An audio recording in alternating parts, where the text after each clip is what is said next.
welcome back, everybody. Hello.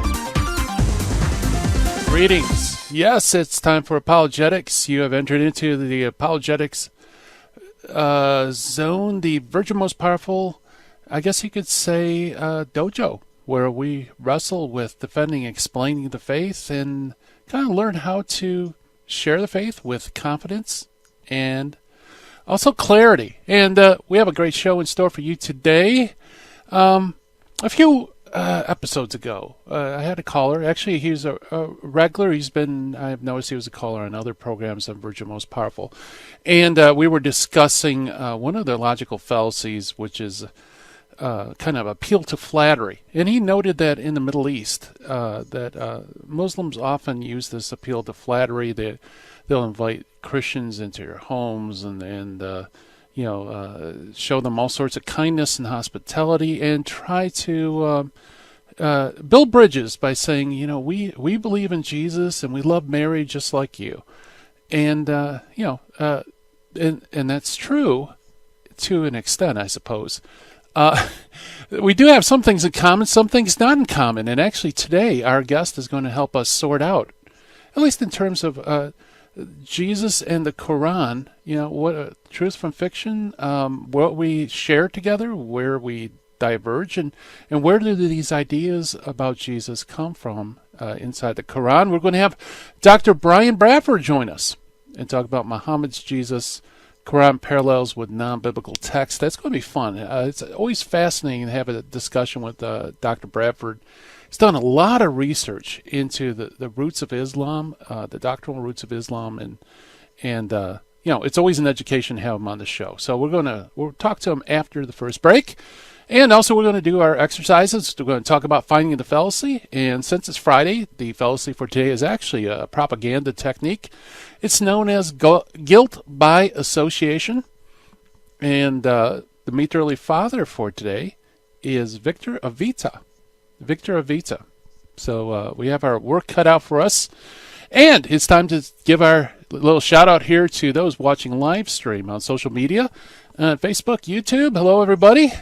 Greetings. Good to see you. Yes, the emojis explosion has begun. Yes. Let's see. I'm just looking over lots of friendly new names too. Awesome. Well, welcome aboard, and also welcome to you listening on radio throughout the United States and abroad. Welcome to the dojo, and let's study the faith together. Let's share our experiences, and hopefully we'll be able to explain, defend the faith with charity and clarity. And as always, you are part of the conversation. If you'd like to call up, maybe you'll have a question for Dr. Bradford, give us a call at 888-526-2151. That's 888-526-2151.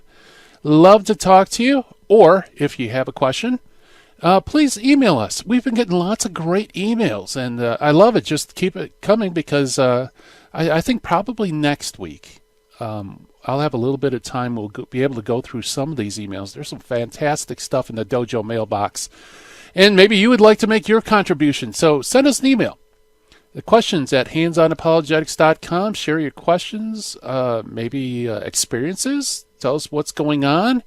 And maybe if there's anything you need advice on and how to explain the faith or share the faith with someone, let us know. I mean, it'd be great to throw out some ideas and have it, not only the people on live stream talk about it, suggest ideas, but also maybe some people can call in. And we can share our experience, right? Share our experience. And also, I should mention that if for a chance that you can't listen to the whole program, or maybe we've had guests that in the past that you would love to hear, all those wonderful programs are available on virginmostpowerfulradio.org website. virginmostpowerfulradio.org. Just go to shows, click down, select a show like Hands On Apologetics, and you can have at your fingertips all the shows that we've had, all the wonderful interviews, and it's a valuable resource, not only for this show, but for all the great programming on Virgin Most Powerful. Highly recommend it. So let's see. I did the shout-outs. I did the dojo mailbox. Why don't we jump into our exercises, shall we? And like I said, every Friday I like to switch things up a little bit. Maybe not talk about informal fallacy, but talk about a propaganda technique. Propaganda techniques are sometimes used in apologetics, but it's definitely used in the area of politics, in advertisement, is certainly in social media, things like that. And they can be kind of pernicious because propaganda is essentially a way of sneaking in under our critical radar to entice us to believe or do something. So if it's advertising, chances are the advertising's enticing us to buy a product, or, politics, to vote for a person or join an agenda or something like that. But the problem with propaganda is, like I said, it's subrational. It doesn't provide any evidence. It doesn't provide any basis for why people ought to do or think X, but rather it's just a kind of manipulation. And the manipulation for today is guilt by association. Now, guilt by association is like the negative side of what's called transference of value. This is one of those strange things us humans do. Is we tend to, whenever we see, especially see, not necessarily hear or read, although it does occur there too, whenever we see an individual juxtaposed with another individual or symbol or a thing that's either positive or negative, we kind of transfer those positive, negative things to the person who's associated with it. For example, if you have a politician and they're standing next to the American flag, if you're an American, then that gives feelings of patriotism, feelings of unity, things like that. Well, just by having him stand by a flag or having her stand by a flag, that could be a transference of value. So you start thinking of the candidate as being patriotic. Now, that could be positive or negative. Now, guilt by association is essentially the negative kind. It's like showing a picture of somebody and then Hitler. Or, anybody that has a kind of odious, odious, bad reputation, right? Being associated with them, especially in photos, being near them, talking to them, or symbols that are odious, like a swastika or something like that, in the background or around somebody. We have a tendency, like I said, when we see these two things together, to transfer value, either positive or negative, to the other person. And trust me, this is something that political campaigns, advertising, people involved with influencing people, they're well aware of this. And in fact, it's not unusual to see this kind of guilt by association used as a technique to poison people's views of other people, things like that. And, and that's true in movies, by the way, also. If you're ever, when you're watching a movie, pay attention to what's going on in the background. What are the things that are in their living room, or things that are in the background? And you will notice that often, for example, they might have something, some sort of, something that's odious or evil or something pernicious or something, in the scene with the villain. And all that does is it wants to kind of increase the effect that the villain is bad and such. They're using guilt by association in those cases. How do we defeat this propaganda? Well, the thing is with propaganda, as soon as you recognize it's being used, its power disappears. In fact, sometimes when you recognize it's being used, it backfires because no one likes to be manipulated, right? And so the clue to, or the key to, unlocking propaganda and protecting yourself and loved ones is to recognize when it happens. And when you do that, like I said, the power wears off and it becomes ineffective or even backfires. So that's our finding the fallacy for today, the propaganda technique of guilt by association. And let's jump to our early church father today, shall we? This is Victor of Vita. Again, I love meeting the early church fathers because there's a lot of fathers that we're familiar with, but there's many we aren't familiar with. And this is one of them. I don't think it's a household name at all, Victor of Vita. He flourished sometime around AD 485. Very little is known about Victor. He was the Bishop of Vita, which was in a province of Africa, North Africa. And he's the author of a book that has come down to called The History of the Persecution in the Province of Africa. And it recounts the terrible sufferings of Catholics in Africa during the time of the Vandal kings Gysric and Hunric. Okay, that was in the 4th century, late 4th century. Now, this persecution was just as bloody as any other imperial Roman persecution, except that it wasn't a general persecution of Christianity as such, but rather it was directed against Catholics and not directed towards Arianism.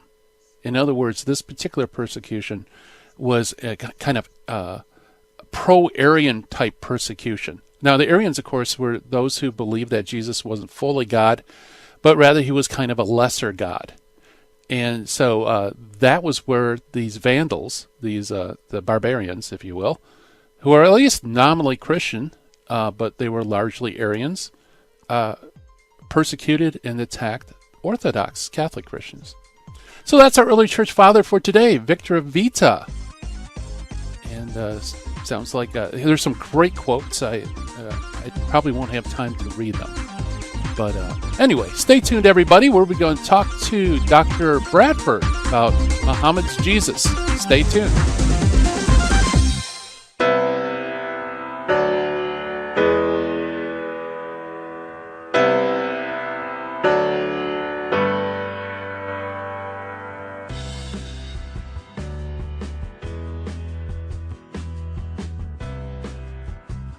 This is Terry Barber inviting you, all the men, to a men's conference June 15th at the Sacred Heart Chapel. This is going to be a day where we're going to talk about true masculinity. You know, there's a problem in the Catholic Church today. We have very few men who love the Catholic faith. And I know a lot of the wives that I'm listening to right now saying, I want my husband to be on fire for the faith. Send him to the men's conference. Your son, send him to the men's conference by going to virginmostpowerfulradio.org or call 877-526-2151. That's June 15th. When your husband comes back from this conference, or your son, they're going to have a different view about their Catholic faith, because they're going to meet 3 men who love Jesus and his bride, the church, and are going to instill in them a love for Christ and his church, the Eucharist, Our Lady. Bring them to virginmostpowerfulradio.org. Sign up there or call 877-526-2151. Full sheen ahead. It is only because of your continued prayers and generous donations that Virgin Most Powerful Radio can broadcast live each weekday. We count on your spiritual and financial support because you understand the urgent need for Catholic programming that shares the gospel with clarity and charity, but without compromise.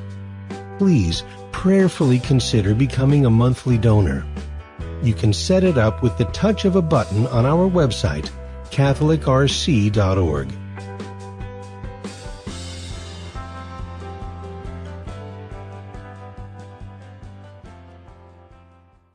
Buying or selling your home or your business property? This is Terry Barber. Real Estate for Life underwrites the Terry and Jesse Show.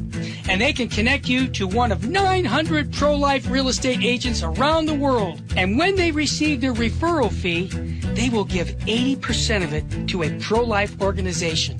Wow! That's 80%! realestateforlife.org, 877-LIFE-US1. Now, back to Hands-on Apologetics with Gary Machuda. If you'd like to join the conversation, call 888-526-2151. Here's Gary. And welcome back, everybody. And I know many Catholics aren't familiar with Islam, and very few have actually read the Qur'an. And it may surprise some that Jesus appears in the Qur'an. And our next guest is here to talk about, who is this Jesus as portrayed in the Qur'an? Where are there points of contact? Points at which we agree, where we disagree? Well, Dr. Brian Bradford is going to help walk us through those difficulties. Dr. Bradford received his PhD from Western Michigan University in Early Islamic Studies. He's the author of several books, including Arabian Religion Before Muhammad and Surah 1 through 35 in chronological order. He's also the author of another book, Muhammad's Jesus, Qur'an Parallels with Non-Biblical Text. And Dr. Bradford, welcome to Hands-On Apologetics. Hi, Gary. Great to be back. Yeah, I was looking forward to this because, like I said, most Catholics, I would imagine, especially Western Catholics, probably never even opened the Quran, let alone know what's in a Quran. And I imagine many are surprised to find out that the Quran actually does speak about Jesus. That's true. I want to thank you first for having me back. And the first time I was on, I got such a load of positive emails from people saying how great it was. Oh, great. And more than half of those emails were simply saying, well, just as you mentioned, well, what does the Quran actually say about Jesus? What does it call him? How is he presented? And what is the context? And I thought that was a really great segue into what we could talk about today. Yeah, absolutely. So is Jesus in the Quran? He's mentioned in the Quran about 31 times, give or take. His name is pronounced Isa in Arabic. And for example, he's given a host of honorary titles. For example, 16 times he's called Son of Mary, which emphasizes his humanity, of course, and not his divine status. For example, Quran 57:27 says, "We sent Jesus, the Son of Mary, and bestowed him with the gospel." And when we hear that, we say, okay, we can agree with that. That's not a problem. But when he is called Messiah 9 times in the Quran, we would say, well, what does that really mean? Now, it's not related to our biblical understanding of the term Messiah. He's called so in Islam in the Quran because he anointed people and he healed them. Now, there's not a direct relation that he was the Christ. It's more of an honorary title, I think, that he's given in the Quran. Okay, so when it says that he's the Messiah, it's not tapping into like the Old Testament prophetic stream of the coming Messiah. This is something more nothing generic. About the redemption of humanity and that sort of thing. Yeah, correct. Right. Okay. Yeah. Very good. Yeah. So, is there any other titles that he's given?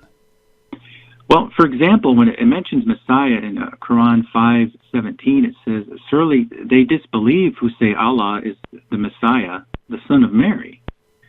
Christians say the Messiah is the Son of Allah, and this is false. Now, he's also called a sign of Allah, meaning that everything Jesus did, where the miracles, preaching, that sort of thing, this was simply a sign of Allah's permission and power. Jesus was simply acting as a sign of Allah.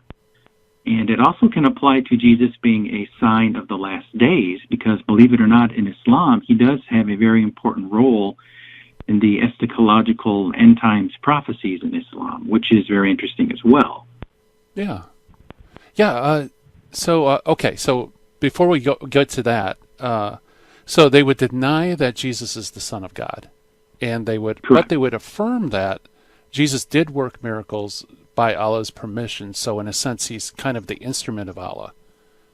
Right. He's also something else that other titles apply to him. He's called the Word of Allah. And we would say, well, when we hear the word, we think of the divine Christian logos that we hear in the Gospels, but it's not really the same thing. It says that he's called Word of Allah, meaning that like Adam, Jesus was simply created by Allah's creative word saying exist, and they just came into existence. And there's really no connection, as I mentioned, to the divine logos. And Jesus is seen more as a result of Allah's creative word and not part of creation, the pre-existent Son and creative word that we have in our Catholic faith. Right, yeah.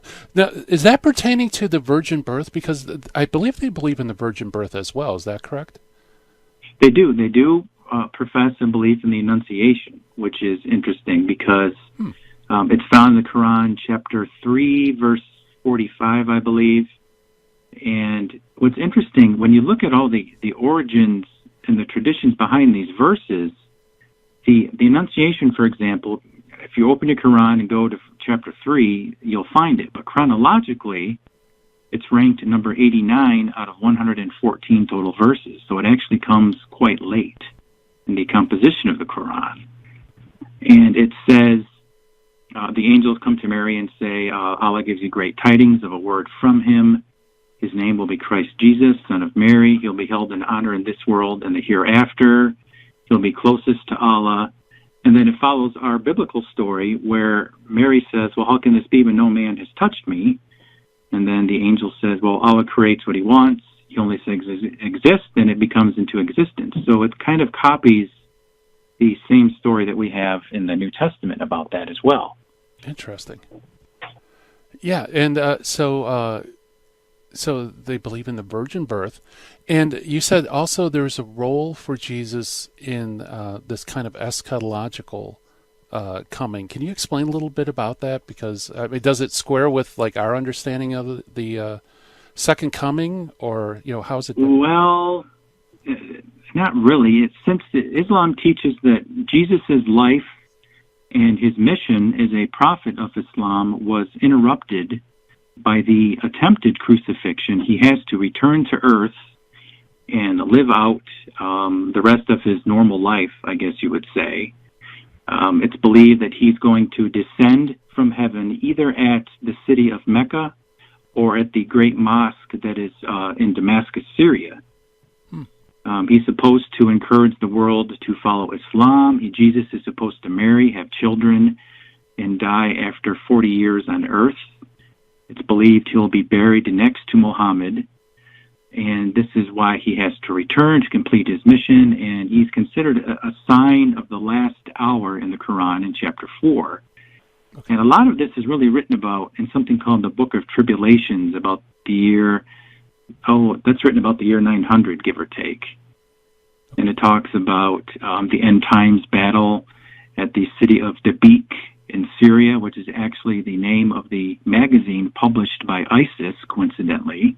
And it's very interesting that he comes back to work alongside the Islamic Redeemer, an individual called the Mahdi, who's supposed to return and be considered like the guided one that's supposed to return and usher in the age of Islamic rule across the face of the earth. So it's somewhat similar to ours, but also very different as well. Yeah, absolutely.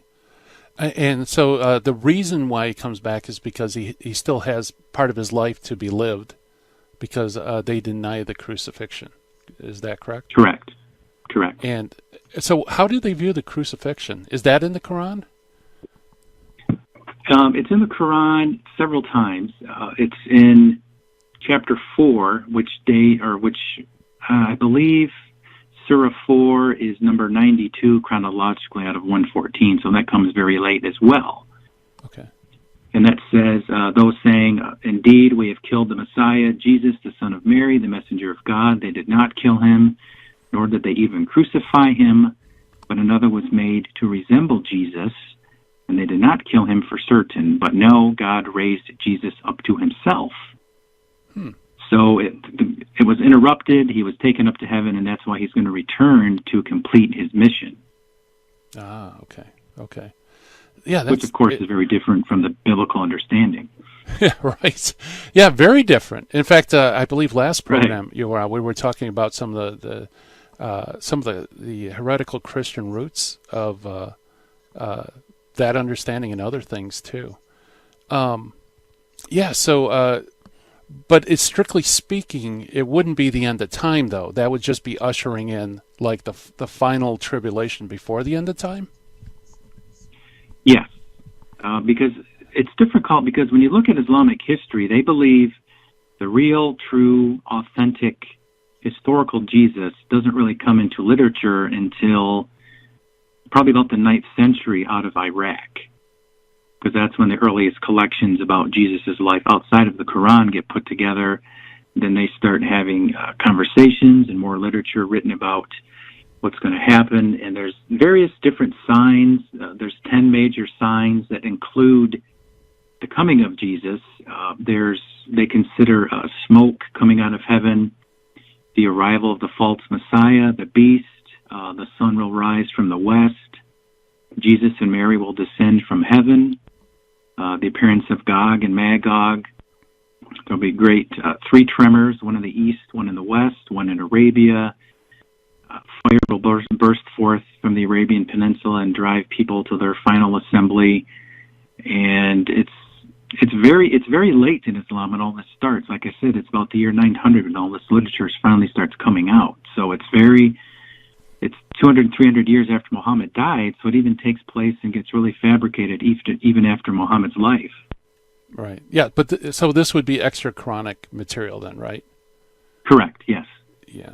Yeah. So, so that's interesting because you can kind of see some Christian influence even there. I mean, it's very different from what we would understand, the end times would be, yet there are a little bit of similarities too. Right. Now, when you look at the idea about the Islamic Redeemer, the Mahdi, the hidden one, the guided one, yeah, he's supposed to arrive on a white horse, which resembles to me the first horseman that we have in the Book of Revelation. Right. And there's black and white flags, which we can say is ISIS. There's the attempted conquering of Israel.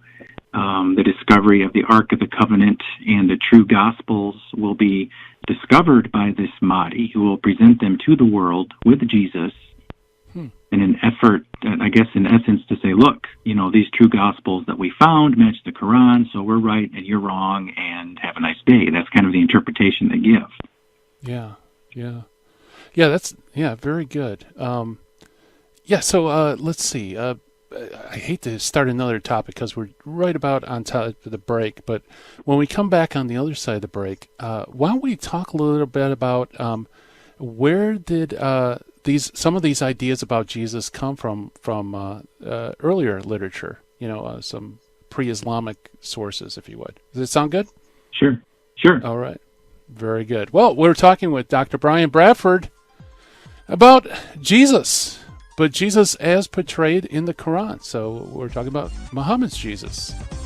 Stay tuned, everybody, and we're going to delve even deeper into who this Jesus is. So stay tuned.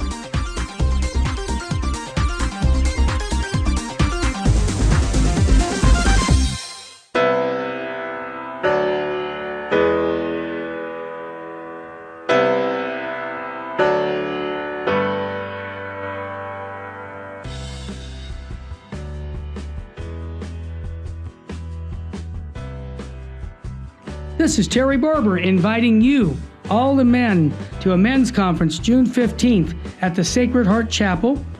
This is going to be a day where we're going to talk about true masculinity. There's a problem in the Catholic Church today. We have very few men who love the Catholic faith. And I know a lot of the wives that I'm listening to right now saying, I want my husband to be on fire for the faith. Send him to the men's conference. Your son, send him to the men's conference by going to virginmostpowerfulradio.org or call 877-526-2151. That's June 15th. When your husband comes back from this conference, or your son, they're going to have a different view about their Catholic faith because they're going to meet three men who love Jesus and his bride, the church, and are going to instill in them a love for Christ and his church, the Eucharist, Our Lady. Bring them to virginmostpowerfulradio.org. Sign up there or call 877-526-2151. Full sheen ahead.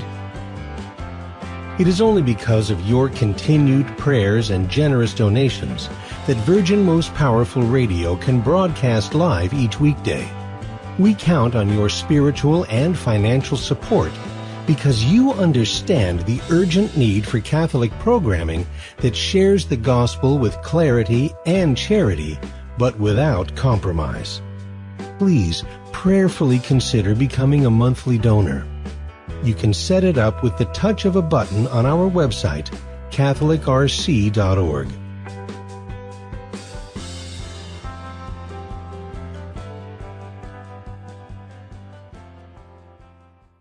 Buying or selling your home or your business property? This is Terry Barber. Real Estate for Life underwrites The Terry and Jesse Show.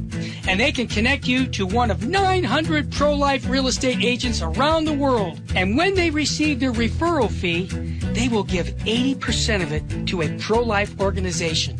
Wow, that's 80%. realestateforlife.org, 877-LIFE-US1. This is Jesse Romero.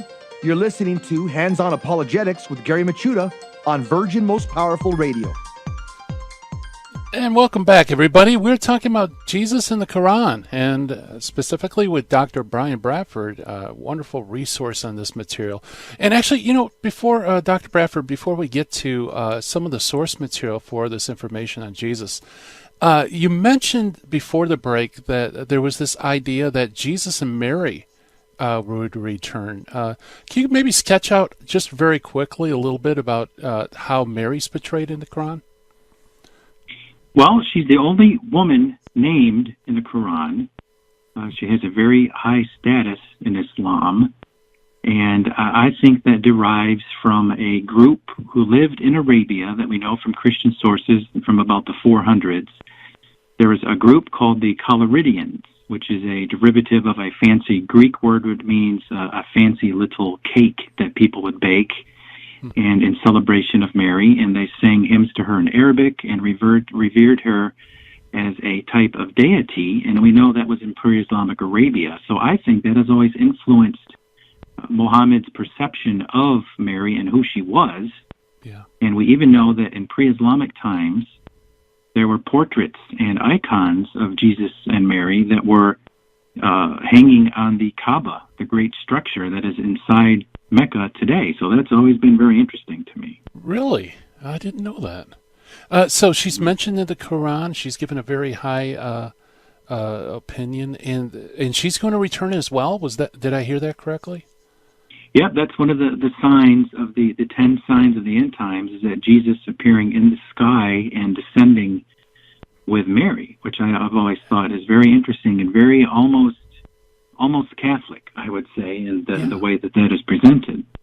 Now this is really off topic, but I got to share this with you. My friend is a Maronite Rite Catholic, went to Lebanon and was visiting one of the Marian shrines there, and he was climbing up to the top of the shrine, and he thought that there were a bunch of Catholic nuns at the top, but when he went there, he was shocked to find that they were Shiite Muslim women who were there to honor Mary.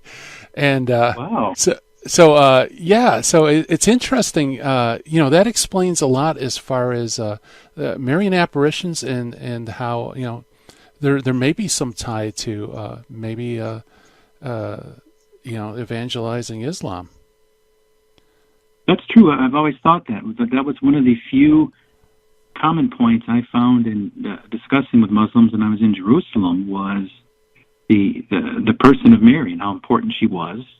And her church that's in Jerusalem, and it was really interesting. But I mean, there comes a certain point where they kind of go off the historical rails a little bit and talk about all these other stories that we're not familiar with that come, almost 1,000 years later in their literature. But there is still some ground there, I think, and that's a good point to make. Yeah, very good. Well, let's go back to Jesus in the Quran, and you mentioned that the Annunciation, that there is apparently a section that seems to have contact with the New Testament text. Are there any other points of contact with Jesus and the New Testament in the Quran? Well, it says he raised the dead and he healed the sick, but there's not any more details than that. Okay. The few miracles that Jesus does perform, he speaks in the cradle when he's an infant. And he also makes clay birds come to life when he claps his hands and they fly around at his command. So those are really the only two that are used specifically in detail. And when you look at the historical sources, those derive from pre-Islamic non-biblical stories dating as early as 2nd and 3rd century. So they've been around for quite a while before they found their way into the Quran.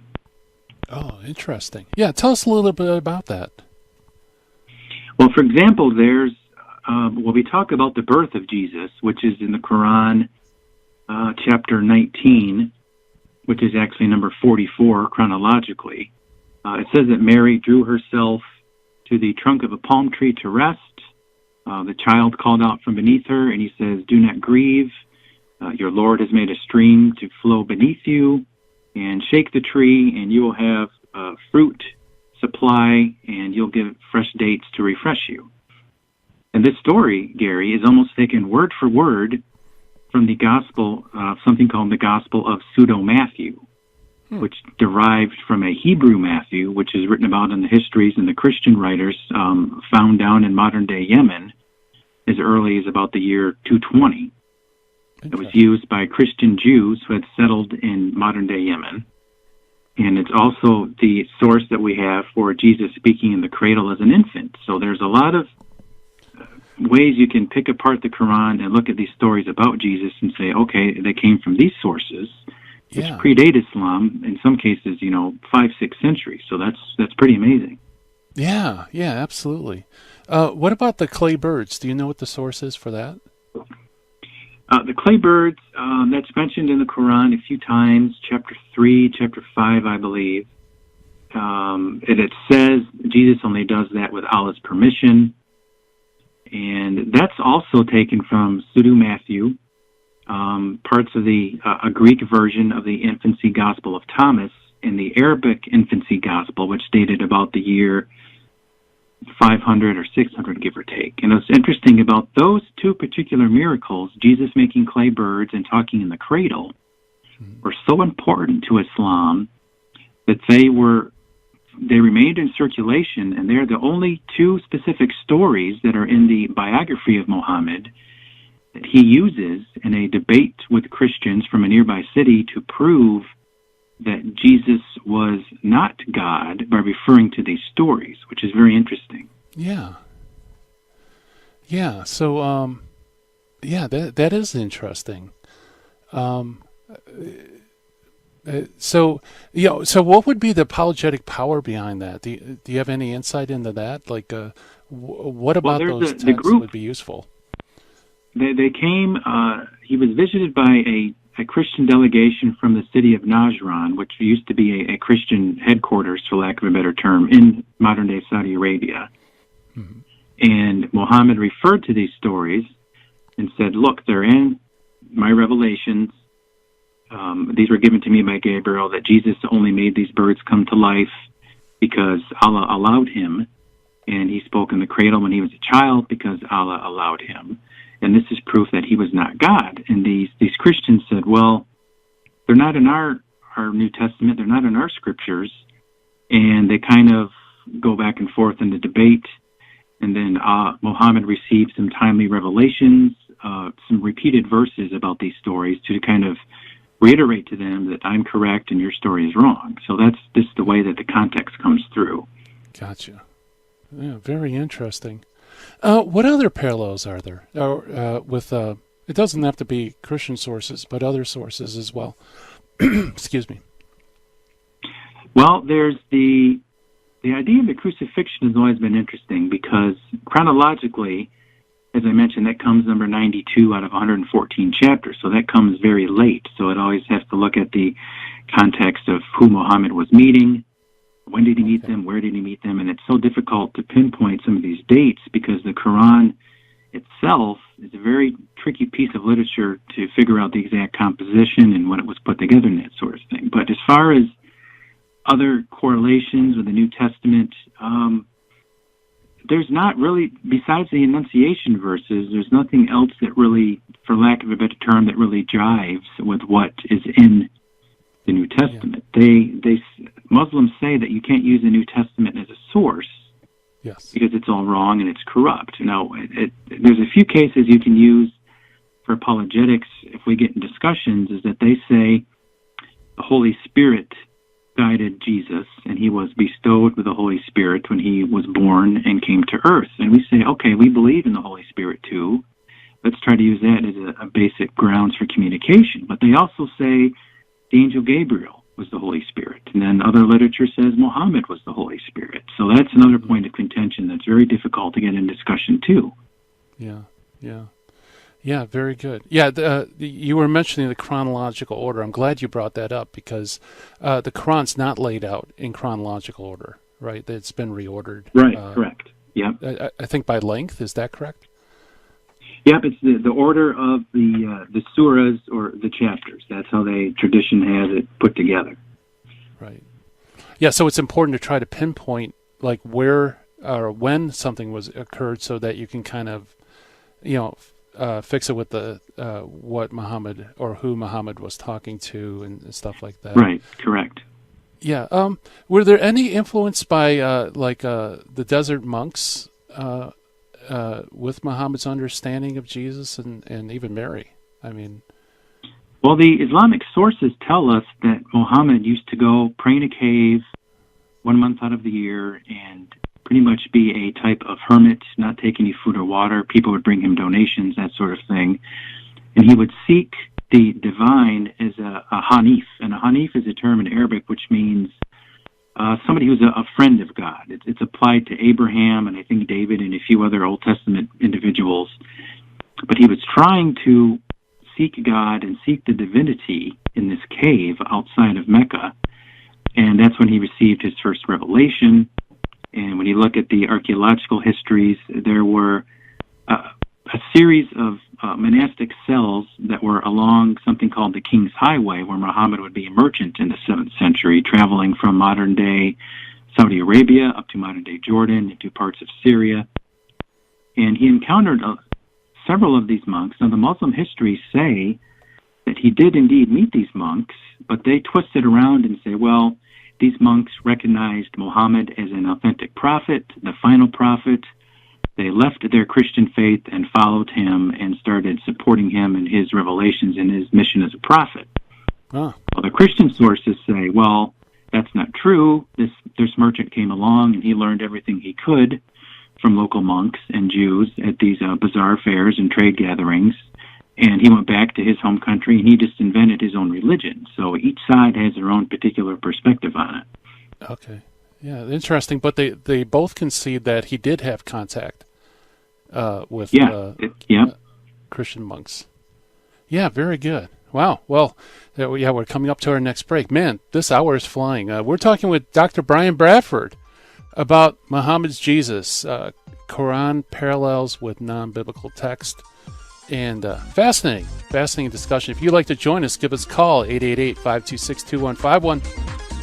And we'd love to hear from you. You're listening to Hands On Apologetics with Gary Machuda. Stay tuned, everyone.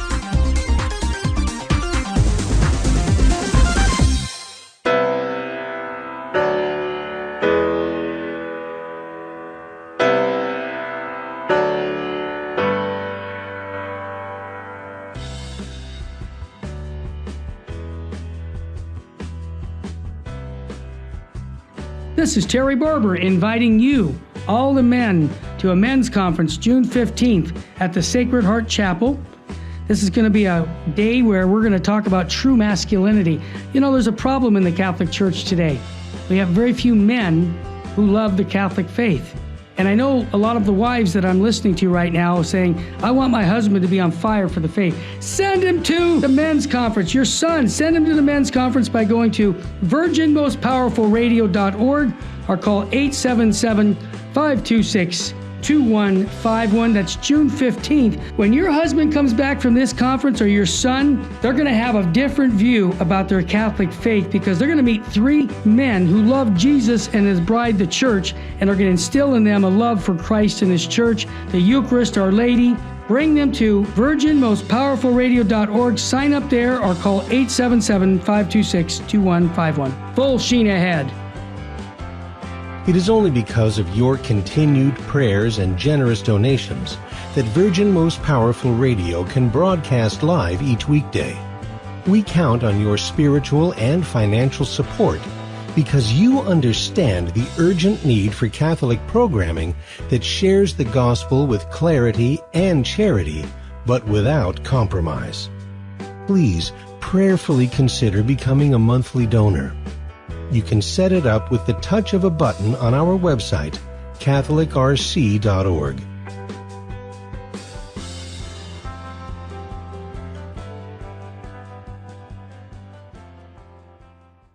Buying or selling your home or your business property? This is Terry Barber. Real Estate for Life underwrites the Terry and Jesse Show.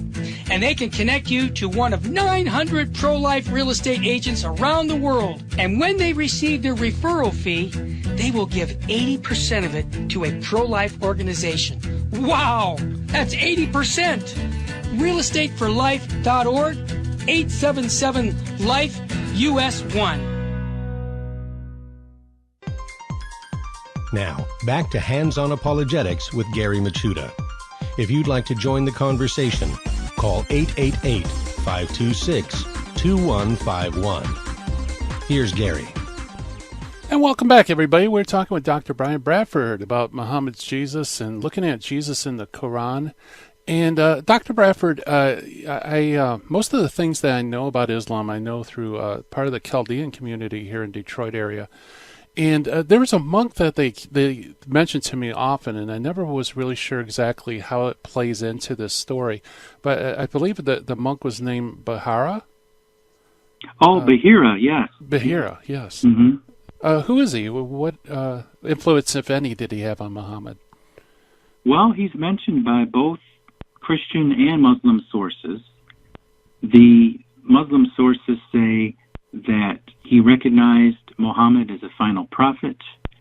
He left the Christian faith and worked with him to help interpret revelations. He did not give him any revelations, but he helped him interpret what was going on. But the Christian sources say, well, this guy used to be an Arian. He was kicked out of the Arian movement, so he's kind of like a double heretic. And anytime Muhammad would say he's going to have a revelation, Bahira would go and write this revelation for him and hide it in the hollowed-out horn of a cow, where Muhammad would go find it, and they'd say, oh, look what I found. This is given to me by the angel Gabriel, and then just read what Bahira would give him. So the actual historicity behind the guy, we can't really be sure, but there is a kernel of truth, I think, if it's written from both sides of the story, that Muhammad did have contact with this individual. Yeah. And so... And the whole idea... Go ahead. And before I forget, the whole idea about monks, we want to mention, before the break you brought that up, that monks, Christian monks, are actually mentioned 3 times in the Qur'an. Surah 5, Surah 9, and Surah 57. Now, there's 2 negative comments and there's 1 positive comment. The first positive one says, you will certainly find the nearest in friendship to Muslims those who say we are Christians, because they are priests and they are monks, and they do not behave with pride. Then the negative account says, as for monasticism, it was invented, it was not prescribed to them, it was meant to seek Allah's pleasure, but they did not deserve it in true fashion. And then it's again negative in chapter 9, and it says, Christians have taken their doctors of law and their monks for lords besides Allah.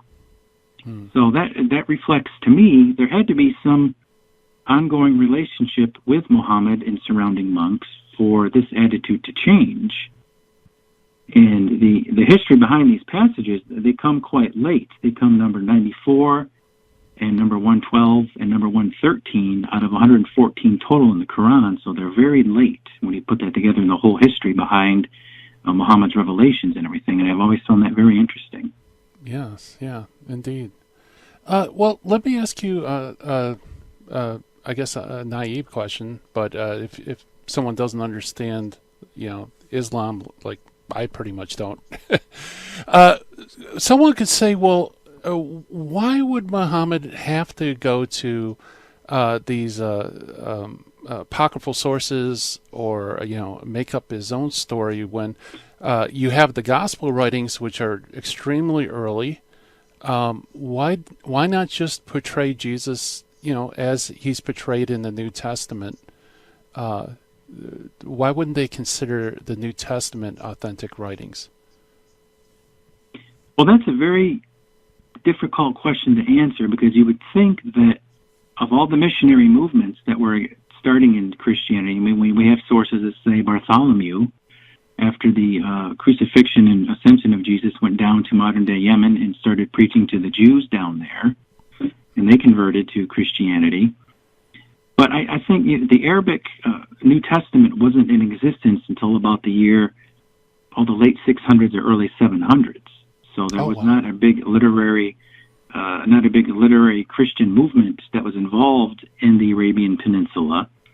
Okay. And it was such a geographical backwater, I guess you could say, that with the exception of a few Byzantine Arab tribes who converted out of necessity for military and monetary exemptions and that sort of thing, there wasn't a whole lot of Christian interaction there. That's why I think Muhammad, being a merchant, there's so many different pieces of heretical Christianity he picked up, because he went through areas where a lot of these heretics were expelled or kicked out of the church and just ended up in these desert areas. And then other people say to me, other Catholics will say to me at lectures or book fairs or whatever, that it might be a touchy and uncomfortable thing for people to say, but they say, well, how much involvement did Satan have in inventing these stories to trick people, to turn them away from the true faith? And I suppose that's a matter of faith that each individual person has to think about themselves. Right, yeah. But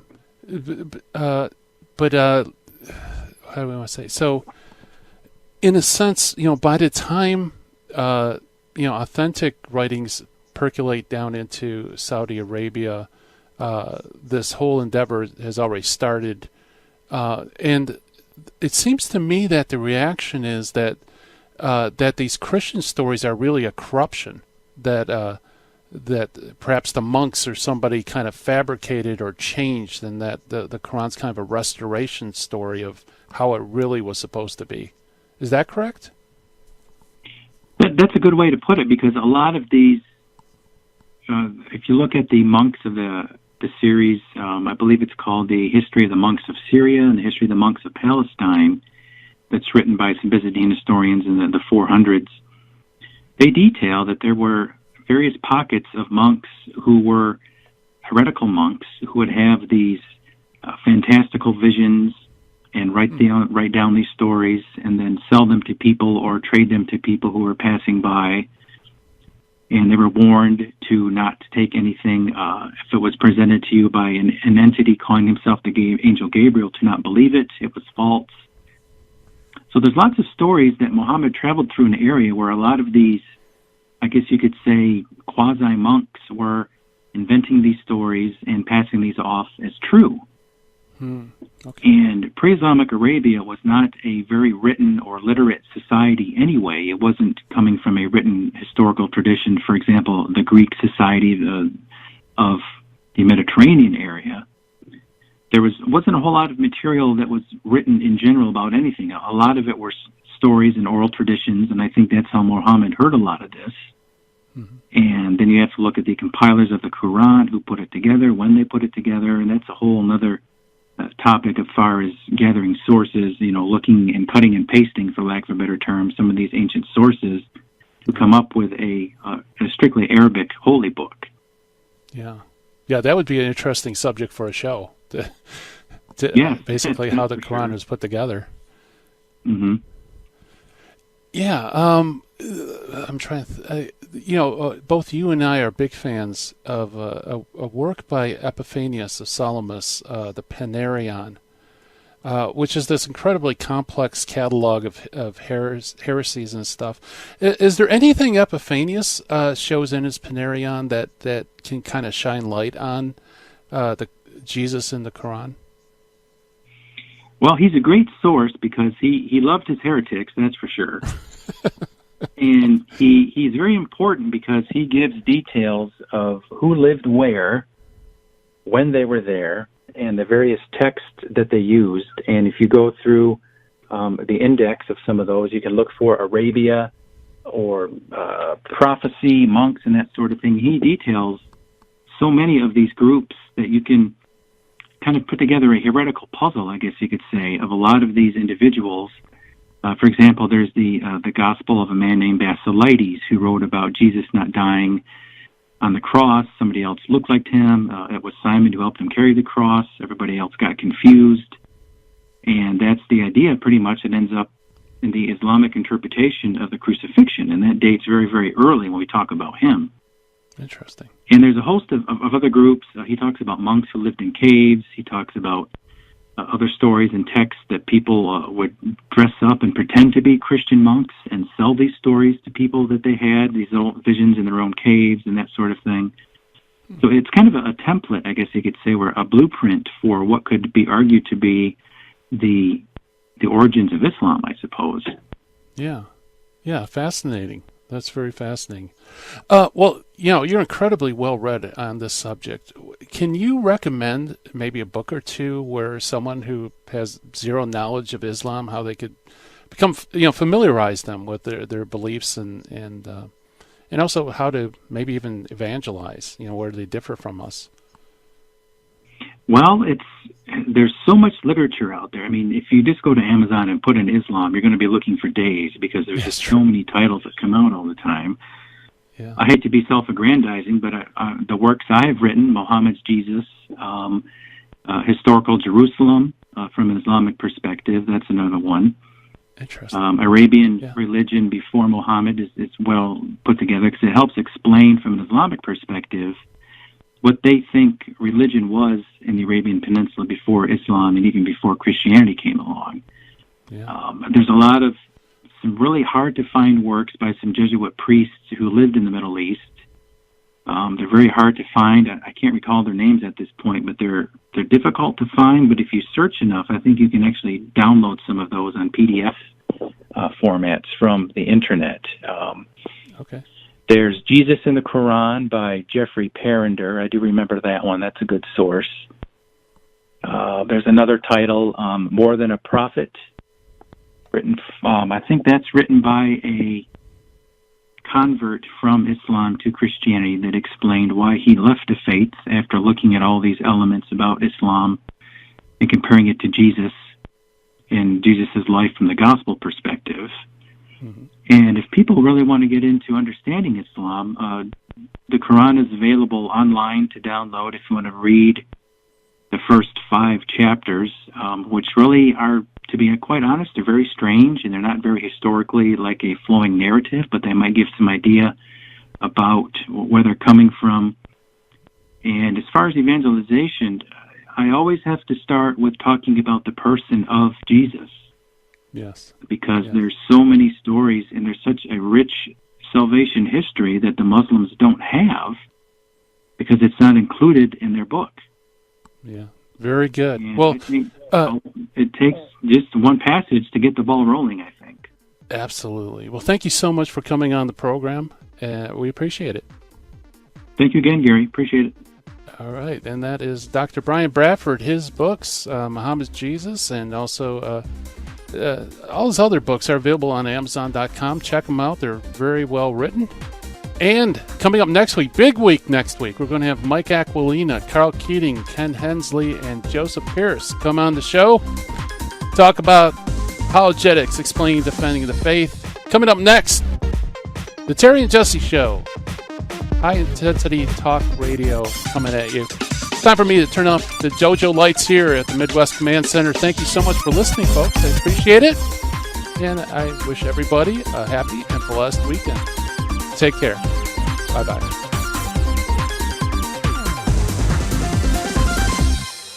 In the 1990s, I lived and worked in Hollywood. But when my wife Betty's mom took ill, we relocated to Orange County. And it was during this time in our lives that I converted to Catholicism.